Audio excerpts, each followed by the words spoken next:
at first we were just, we were doing projects and money was going in, and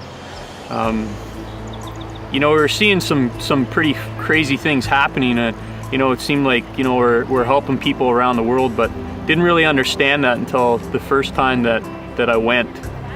And when we went for the first time to Africa 2 years ago, my heart was completely ripped out, I guess would be the best way to explain it.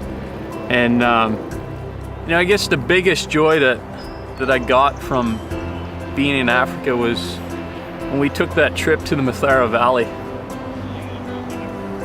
And you got to picture the Mathare Valley. I mean, you're talking about 1 million people living in something like a square kilometer. And when I say living, I mean they're not living in luxurious houses, and I mean we're looking at tin shacks and open sewers, and I mean there really wasn't a lot there. And I remember driving in, and the feeling was just overwhelming of what I was experiencing as we were driving into that. I mean, there was fear, there was like, where are we going? Are we gonna be okay? But when we got in there, right in the center of this like chaos was, a school.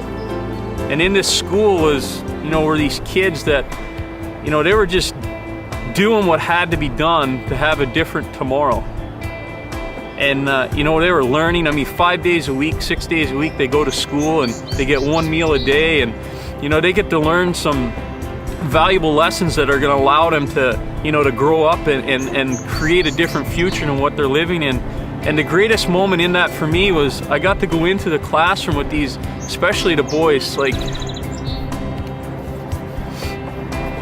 you walk in that classroom with the boys, and being a dad and having a son, and my little guy was only 3 years old at the time, and I mean, you got to walk in there and just encourage these boys.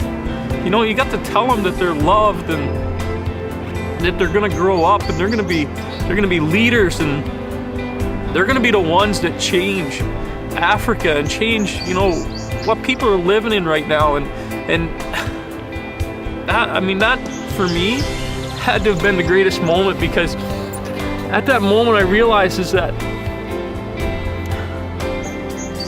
when my boy gets to their age, that's the exact thing I'm gonna have to do with my boy. And they were teaching me how to do that right there and then, and there's nothing more real than being in that time and being able to tell them what is true, and just let them soak it up and see the smiles come on their face, and just realize that you're doing what God's created you to do, to build people up, to share your life, to love people, to give away what you have. And I mean, it was crazy. My name is Rick Penny, and I am his hands.